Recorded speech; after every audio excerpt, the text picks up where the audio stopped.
ನಮಸ್ಕಾರ ಕರ್ನಾಟಕ. ಆಷಾಢ ಮಾಸ ಮುಗಿಯೋದಕ್ಕೆ ಇನ್ನು ಒಂದು ವಾರ ಇದೆ ಅಂತ ಹೇಳಿದ್ರೆ ಸೀಸನ್ ಸ್ಟಾರ್ಟ್ ಆಗುವಂಥ ಸಮಯ. ಅಂದರೆ ಪೇಪರ್ ಪ್ಲೇಟ್ಸ್ಗಳು ನಾವೆಲ್ಲ ಏನು ಮಾಡ್ತಿರ್ತೀವಿ ಅದು ಕೆಲವೊಂದು ಆಷಾಢ ಸ್ಟಾರ್ಟ್ ಆದಾಗ ಮೂವಿಂಗ್ ಸ್ವಲ್ಪ ಕಡಿಮೆ ಆಗ್ಬೋದು. ಯಾಕೆಂದರೆ ಸೀಸನ್ಗಳು ಯಾವುದೇ ಥರದ ಶುಭ ಕಾರ್ಯಗಳಾಗಿರಲಿ, ಬೇರೆ ಬೇರೆ ಫಂಕ್ಷನ್ಸ್ಗಳನ್ನೆಲ್ಲ ನಡೆಯೋದಿಲ್ಲ. ಅಂಥ ಸಂದರ್ಭದಲ್ಲಿ ಇನ್ನೇನು 4ನೇ ತಾರೀಕು ಆಷಾಢ ಒಂದು ಫುಲ್ಲು ಅಮಾವಾಸ್ಯೆ ಆಗಿದ ತಕ್ಷಣ ಮುಗಿಯುತ್ತೆ, ಒಳ್ಳೆ ಸೀಸನ್ ಸ್ಟಾರ್ಟ್ ಆಗುತ್ತೆ. ಎಷ್ಟೋ ಶುಭ ಕಾರ್ಯಗಳು, ಒಳ್ಳೊಳ್ಳೆ ಕಾರ್ಯಕ್ರಮಗಳು, ಫಂಕ್ಷನ್ಸ್ಗಳು, ಈವೆಂಟ್ಸ್ಗಳು ಮೊದಲೇ ಮಾಡಬೇಕಂತ ಹೇಳಿ ಈ ತಿಂಗಳಲ್ಲಿ ತುಂಬ ಪ್ರಿಪೇರ್ ಆಗಿರ್ತಾರೆ. ಈ ಪ್ರಿಪೇರ್ ಆಗಿರೋವಂಥ ಟೈಮಲ್ಲಿ ರೆಡಿ ಮಾಡಿರೋವಂಥ ಒಂದು ಪ್ರಾಡಕ್ಟ್ಸ್ಗಳೆಲ್ಲ ಸೀಸನ್ ಸ್ಟಾರ್ಟ್ ಆಗ್ತಿದ್ದಾಗೇ ಜಾಸ್ತಿ ಮೂವಿಂಗ್ ಆಗುತ್ತೆ. ಸೀಸನ್ ಸ್ಟಾರ್ಟ್ ಆಗ್ತಿದ್ದಂಗೆ ಜಾಸ್ತಿ ಮೂವಿಂಗ್ ಆಗಬೇಕಂತ ಹೇಳಿದ್ರೆ ನಾವು ಇವಾಗ ಪ್ರಾಡಕ್ಟ್ನ ರೆಡಿ ಮಾಡಿ ಇಟ್ಕೊಂಡಿರಬೇಕು. ನಮ್ಮ ಪ್ರಾಡಕ್ಟ್ ಸೀಸನ್ ಸ್ಟಾರ್ಟ್ ಆಗಿದ ತಕ್ಷಣವೇ ರ್ಯಾಪಿಡ್ ಸ್ಪೀಡಲ್ಲಿ ನಮ್ಮ ಪ್ರಾಡಕ್ಟ್ ಸೇಲ್ ಆಗಬೇಕಂತ ಹೇಳಿದ್ರೆ, ನಮ್ಮ ಪ್ರಾಡಕ್ಟ್ನ ನಾವು ಹೋಲ್ಸೇಲ್ಗಳಿಗೆ ಕೊಡಬೇಕಂತ ಹೇಳಿದ್ರೆ ನಾವು ಇವತ್ತಿಂದನೇ ಪ್ರಾಡಕ್ಟನ್ನು ಸ್ಟೋರ್ ಮಾಡಿ ಇಟ್ಕೊಂಡಿರಬೇಕು. ಸ್ಟಾಕ್ ಇರಬೇಕು ನಮ್ಮ ಹತ್ರ ಪ್ರಾಡಕ್ಟು. ಯಾಕೆ ಅಂತ ಹೇಳಿದ್ರೆ ಸೀಸನ್ ಸ್ಟಾರ್ಟ್ ಆಯಿತು ಅಂತ ಹೇಳಿದ್ರೆ ರೀಟೇಲ್ ಶಾಪ್ಗಳು ಅಥವಾ ಹೋಲ್ಸೇಲ್ ಶಾಪ್ಗಳು ಅಥವಾ RMCಗಳಲ್ಲಿ ಯಾವ ಟೈಮಲ್ಲಿ ಎಷ್ಟು ಕ್ವಾಂಟಿಟಿನ ಕೇಳ್ತಾರೆ ಅಂತ ಗೊತ್ತಿರಲ್ಲ. ಏಕೆಂದರೆ ಸೀಸನ್ ಸ್ಟಾರ್ಟ್ ಆಗ್ತಿದ್ದಾಗೇ ಎಲ್ಲ ಅವ್ರಿಗೆ ಸ್ಟಾಕ್ಸ್ ಬೇಕಾಗುತ್ತೆ ಅಂತ ಹೇಳಿದಾಗ ನಮಗೆ ಎಷ್ಟೆಷ್ಟು ಆರ್ಡ್ರ್ಗಳು ಕೊಡ್ತಾರೆ ಅಂತ ಗೊತ್ತಿರಲ್ಲ. ಇವತ್ತು ಪೇಪರ್ ಪ್ಲೇಟ್ ಮಿಷಿನ್ ಇಟ್ಕೊಂಡಿರೋಂಥ ಎಲ್ಲ ವ್ಯಕ್ತಿಗಳು ಯೋಚನೆ ಮಾಡಬೇಕಾಗಿರೋದು ಏನಂತ ಹೇಳಿದ್ರೆ, ನನ್ನ ಹತ್ರ ಇವತ್ತು ಸ್ಟಾಕ್ ಎಷ್ಟಿದೆ. ಇನ್ ಕೇಸ್ ನಾನು ಇಲ್ಲಿ ತನಕ ಏನು ಸ್ಟಾಕ್ ಮಾಡಿಲ್ಲ ಅಂತ ಅಂದ್ಕೊಂಡ್ರೆ ಇವಾಗ ರಾ ಮೆಟೀರಿಯಲ್ನ ಇಮ್ಮಿಡಿಯೇಟ್ ಪರ್ಚೇಸ್ ಮಾಡಿ ಈ ಒಂದು ವಾರದಲ್ಲಿ ನಾವು ಇಮ್ಮಿಡಿಯೇಟಾಗಿ ಸ್ಟಾಕ್ನ ರೆಡಿ ಮಾಡಬೇಕಾಗುತ್ತೆ. ಇಮ್ಮಿಡಿಯೇಟ್ ಸ್ಟಾಕ್ ರೆಡಿ ಆಯಿತಾ? ಸ್ಟಾಕ್ ರೆಡಿಯಾಗಿದ್ದ ತಕ್ಷಣವೇ ನಮ್ಮ ರೆಗ್ಯುಲರ್ ಕಸ್ಟಮರ್ಸ್ ಯಾರ್ಯಾರಿದ್ದಾರೆ ಅವರೆಲ್ರಿಗೂ ಒಂದೊಂದು ಫೋನ್ ಮಾಡಿ ನಿಮಗೆ ಯಾವ ಪ್ರಾಡಕ್ಟ್ ರಿಕ್ವೈರ್ಮೆಂಟ್ ಇದೆ ಅಥವಾ ಎಷ್ಟೆಷ್ಟು ಬ್ಯಾಗ್ಗಳು ಬೇಕಾಗುತ್ತೆ ಅಂತ ಹೇಳಿ ನಾವು ಲಿಸ್ಟ್ಗಳನ್ನ ಕಲೆಕ್ಟ್ ಮಾಡ್ಕೋಬೇಕು. ಯಾಕೆಂದರೆ ನಿಮಗೆ ಗೊತ್ತಾಗ್ಬಿಡುತ್ತೆ ಅಲ್ಲೇ, ಓಕೆ ನನಗೆ ಇಷ್ಟು ಪ್ರಾಡಕ್ಟ್ ಇವಾಗ ನಾನು ಮ್ಯಾನುಫ್ಯಾಕ್ಚರಿಂಗ್ ಮಾಡೋದಕ್ಕೆ ನೀಡಿದೆ ಅಥವಾ ನಾನು ಇಷ್ಟು ಪ್ರಾಡಕ್ಟ್ನ ಕೊಡಬೇಕಾಗಿದೆ ಅಂತ ಹೇಳಿದಾಗ ನಿಮ್ಮ ಹತ್ರ ಅಷ್ಟು ಸ್ಟಾಕ್ ಇದೆಯಾ ಇಲ್ವಾ ನೀವು ನೋಡ್ಕೋಬೋದು. ಅಷ್ಟು ಅಲ್ಲದೆ ಹೊಸ ಒಂದು ಸೋರ್ಸ್ಗಳನ್ನ ಮಾಡಬೇಕಾಗುತ್ತೆ. ಯಾಕೆಂದರೆ ಈ ಒಂದು ವಾರದಲ್ಲಿ ತುಂಬ ಜನ ಬೇರೆ ಬೇರೆ ಕಡೆ ಎಲ್ಲ ಹಾಕಿಸ್ಕೊಳ್ತಿರೋವಂಥ ವ್ಯಕ್ತಿಗಳು ಇರ್ತಾರೆ. ಅಂಥವ್ರ ಹತ್ರ ಈ ಒಂದು ವಾರದಲ್ಲಿ ನೀವೇ ವಾಲಂಟ್ರಿಯಾಗಿ ಒಂದೊಂದು ಶಾಪ್ಗಳಿಗೆ ವಿಸಿಟ್ ಮಾಡಿದ್ರೆ ಅಥವಾ ಹೋಲ್ಸೇಲರ್ನ ವಿಸಿಟ್ ಮಾಡಿದ್ರೆ ಹೊಸ ಕಾಂಟ್ಯಾಕ್ಟ್ಸ್ಗಳು, ಹೊಸ ಲೀಡ್ಸ್ಗಳೆಲ್ಲ ಸಿಗುತ್ತೆ. ಇದನ್ನು ನಾವು ಈ ಟೈಮಲ್ಲಿ ಗ್ರ್ಯಾಬ್ ಮಾಡಬೇಕಾಗತ್ತೆ. ಒಬ್ಬ ಪೇಪರ್ ಪ್ಲೇಟ್ ಮಿಷಿನ್ ಓನರ್ ಆಗಿ, ಒಬ್ಬ ಬಿಸ್ನೆಸ್ ಮ್ಯಾನ್ ಆಗಿ ನಾವು ಈ ಟೈಮಲ್ಲಿ ಈ ಒಂದು ಇದನ್ನು ನಾವು ಗ್ರ್ಯಾಪ್ ಮಾಡಬೇಕಾಗುತ್ತೆ. ಹಾಗಾಗಿ ಇವತ್ತು ಯಾರ್ಯಾರು ಮಿಷಿನ್ ಇಟ್ಕೊಂಡಿದ್ದೀರಾ, ಸ್ಟಾಕ್ ನಿಮ್ಮಲ್ಲಿ ಇದೆಯಾ ನೋಡ್ಕೊಳ್ಳಿ. ರಾ ಮೆಟೀರಿಯಲ್ ನಿಮ್ಮ ಹತ್ರ ಸ್ಟಾಕ್ ಇದೆಯಾ, ಸೆಕೆಂಡ್ ಒನ್ ಅದನ್ನು ನೋಡ್ಕೊಳ್ಳಿ.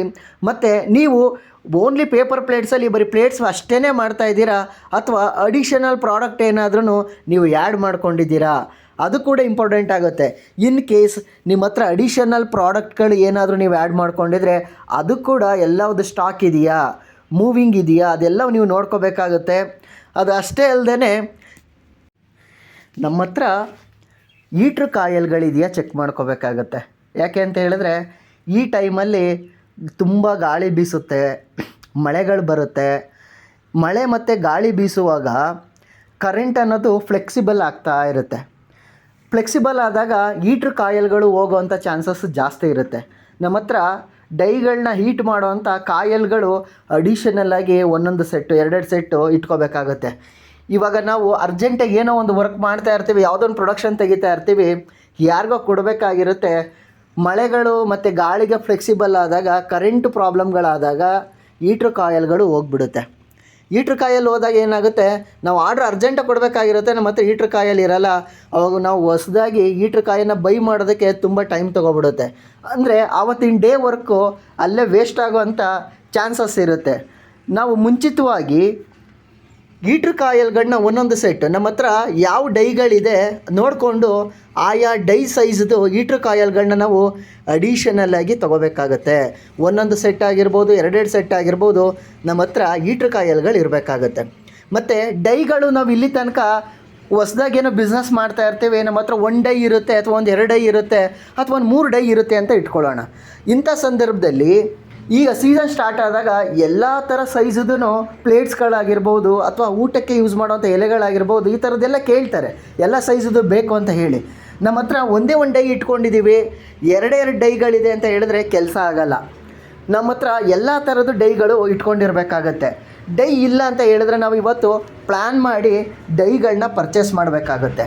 ಇವತ್ತು ಹೀಟ್ರ್ ಕಾಯಿಲ್ಗಳು ಮತ್ತು ನಮ್ಮ ಹತ್ರ ಯಾವ ಡೈಗಳಿಲ್ಲ ಆ ಡೈಗಳನ್ನ ಪರ್ಚೇಸ್ ಮಾಡೋದು, ಜೊತೆಗೆ ರಾ ಮೆಟೀರಿಯಲ್ಗಳನ್ನ ಸ್ಟಾಕ್ ಇಟ್ಕೊಳ್ಳೋದು, ಜೊತೆಗೆ ಪ್ರೊಡಕ್ಷನ್ ಕೂಡ ನಾವು ಒಂದು ಸ್ಟಾಕ್ ಮಾಡಿ ಇಟ್ಕೊಂಡಿದ್ರೆ ಇವತ್ತು ಮಾರ್ಕೆಟಲ್ಲಿ ಸೀಸನ್ ಸ್ಟಾರ್ಟ್ ಆಗ್ತಿದ್ದಾಗೇ ನಮ್ಮ ಪ್ರಾಡಕ್ಟ್ನ ನಾವು ಮೂವಿಂಗ್ ಮಾಡೋದಕ್ಕಾಗತ್ತೆ, ನಮ್ಮ ಪ್ರಾಡಕ್ಟು ಜಾಸ್ತಿ ಸೇಲ್ಸ್ ಆಗುತ್ತೆ. ಇದು ಒಬ್ಬ ಪೇಪರ್ ಪ್ಲೇಟ್ಸ್ ಓನರ್ ಆಗಿ ನಮಗೆ ಗೊತ್ತಿರಬೇಕಾಗತ್ತೆ. ನೀವು ಪೇಪರ್ ಪ್ಲೇಟ್ಸ್ ಒಂದೇ ಮಾಡ್ತಾಯಿದ್ದು ಅಡಿಷನಲ್ ಪ್ರಾಡಕ್ಟ್ನ ಮಾಡೋದಕ್ಕೆ ನಿಮಗೆ ಇಂಟ್ರೆಸ್ಟ್ ಇದೆ ಅಂತ ಹೇಳಿದ್ರೆ ಇವತ್ತು ಗುರುನಿಧಿ ಎಂಟರ್ಪ್ರೈಸಸ್ನ ನೀವು ಕಾಂಟ್ಯಾಕ್ಟ್ ಮಾಡ್ಬೋದು. ಗುರುನಿಧಿ ಎಂಟರ್ಪ್ರೈಸಸ್ ಕಡೆಯಿಂದ ನಾವು ಪೇಪರ್ ಕಪ್ಸ್ಗಳನ್ನ ಕೊಡ್ತೀವಿ, ವಾಟರ್ ಗ್ಲಾಸ್ಗಳನ್ನ ಕೊಡ್ತೀವಿ, ಟೀ ಗ್ಲಾಸ್ಗಳನ್ನ ಕೊಡ್ತೀವಿ, ದೊನ್ನೆ ಬೌಲ್ಗಳನ್ನ ಕೊಡ್ತೀವಿ, ಟೇಬಲ್ ರೋಲ್ಗಳನ್ನ ಕೊಡ್ತೀವಿ. ಅಂದರೆ ನಮ್ಮಲ್ಲಿ ಅರೇಕ ಪ್ಲೇಟ್ಸ್ಗಳು ಕೂಡ ಸಿಗುತ್ತೆ. ಎಲ್ಲ ಕೂಡ ಒಂದು ಫ್ಯಾಕ್ಟ್ರಿ ಪ್ರೈಸಲ್ಲಿ ಕೊಡ್ತೀವಿ. ನೀವು ಪೇಪರ್ ಪ್ಲೇಟ್ಸ್ ಒಂದೇ ಮಾಡ್ತಿದ್ದೀರ ಅಂತ ಹೇಳಿದ್ರು ಕೂಡ ಯಾರಾದ್ರೂ ಡೈರೆಕ್ಟ್ ಕಸ್ಟಮರ್ ನಿಮ್ಮ ಹತ್ರ ನೇರವಾಗಿ ಬಂದು ಐಟಮ್ ಪರ್ಚೇಸ್ ಮಾಡೋದಕ್ಕೆ ಬರ್ತಾರೆ ಅಂತ ಹೇಳಿದ್ರೆ ನಿಮ್ಮ ಹತ್ರ ಒಂದೇ ಒಂದು ಪ್ರಾಡಕ್ಟ್ ಅಷ್ಟೇ ಸಿಗೋದು ಅಂತ ಹೇಳಿದ್ರೆ ಮೇಜರಾಗಿ ಯಾರು ಡೈರೆಕ್ಟ್ ಕಸ್ಟಮರ್ಸು ನಿಮ್ಮನ್ನು ಟಚ್ ಮಾಡಲ್ಲ. ಯಾಕೆಂದರೆ ತುಂಬ ವ್ಯಕ್ತಿಗಳಿಗೆ ಹೋಲ್ಸೇಲು ಕೊಡುವಾಗ ಅಥವಾ ರಿಟೇಲು ಕೊಡುವಾಗ ನಿಮಗೆ ಮಾರ್ಜಿನೇ ಕಡಿಮೆ ಇರುತ್ತೆ. ಎಲ್ಲ ಪೈಸೆ ಲೆಕ್ಕ ನಿಮಗೂ ಗೊತ್ತಿರುತ್ತೆ. ಅದೇ ಮಾರ್ಜಿನಲ್ಲಿ ನೀವು ಏನು ಕೆಲಸ ಮಾಡ್ತಿರ್ತೀರ, ಅಡಿಷನಲ್ ಇನ್ಕಮ್ ಅಂದರೆ ಡೈರೆಕ್ಟ್ ಕಸ್ಟಮರು ಕೊಟ್ಟಾಗ ನೀವು ಒಂದು ಜಾಸ್ತಿ ಮಾರ್ಜಿನ ನೋಡಲಿಕ್ಕೆ ನಿಮ್ಗೆ ಅವಕಾಶಗಳಾಗುತ್ತೆ. ಡೈರೆಕ್ಟ್ ಕಸ್ಟಮರ್ ನಿಮ್ಮ ಬಳಿ ಬರಬೇಕು, ನಿಮ್ಮ ಬಳಿ ಬಂದು ಅವರು ಶಾಪಿಂಗ್ ಮಾಡಬೇಕಂತ ಹೇಳಿದ್ರೆ ನಿಮ್ಮ ಹತ್ರ ಅಡಿಷನಲ್ ಪ್ರಾಡಕ್ಟ್. ಈಗ ಒಂದು ಫಂಕ್ಷನ್ ಅಂತ ಹೇಳಿದ್ರು ಕೂಡ ಊಟಕ್ಕೆ ಎಲೆಗಳನ್ನ ಯೂಸ್ ಮಾಡ್ತಾರೆ, ದೊನ್ನೆಗಳನ್ನ ಯೂಸ್ ಮಾಡ್ತಾರೆ, ಟೇಬಲ್ ರೋಲ್, ಹಾಗೆ ಏನಿದೆ ನೀರಿನ ಗ್ಲಾಸ್ಗಳಾಗಿರ್ಬೋದು, ಕಾಫಿ ಗ್ಲಾಸ್ಗಳಾಗಿರ್ಬೋದು, ಈ ಥರ ಬೇರೆ ಬೇರೆ ಪ್ರಾಡಕ್ಟ್ ಎಲ್ಲವುದು ಕೂಡ ಒಂದು ಫಂಕ್ಷನ್ ಬೇಕಾದಂಥವ್ರು ಬೈ ಮಾಡೋದಕ್ಕೆ ರೆಡಿ ಇರ್ತಾರೆ. ನಿಮ್ಮ ಹತ್ರ ಅಡಿಷನಲ್ ಪ್ರಾಡಕ್ಟುಗಳು ಸಿಗುತ್ತೆ ಅಂತ ಹೇಳಿದ್ರೆ ನೇರವಾಗಿ ಕೂಡ ತುಂಬ ಜನ ನೀವಿರೋ ಪ್ಲೇಸಲ್ಲಿ ನಿಯರ್ ಬೈ ಇರೋವಂಥ ವ್ಯಕ್ತಿಗಳು ಅಥವಾ ನಿಮ್ಮ ಫ್ರೆಂಡ್ಸ್ಗಳಾಗಿರ್ಬೋದು, ರಿಲೇಷನ್ಗಳಾಗಿರ್ಬೋದು, ಈ ಥರ ನೀವು ಬಿಸ್ನೆಸ್ ಮಾಡೋದು ಎಷ್ಟೋ ಜನಕ್ಕೆ ಗೊತ್ತಿರುತ್ತೆ. ಆದರೂ ಕೂಡ ಅವರು ನಿಮ್ಮ ಹತ್ರ ಎಲ್ಲ ಪ್ರಾಡಕ್ಟ್ ಸಿಗಲ್ಲ ಅನ್ನೋ ಉದ್ದೇಶಕ್ಕೆ ಬೇರೆ ಶಾಪ್ಗಳಿಗೆ ಹೋಗಿ ಪರ್ಚೇಸ್ ಮಾಡ್ತಿರ್ತಾರೆ.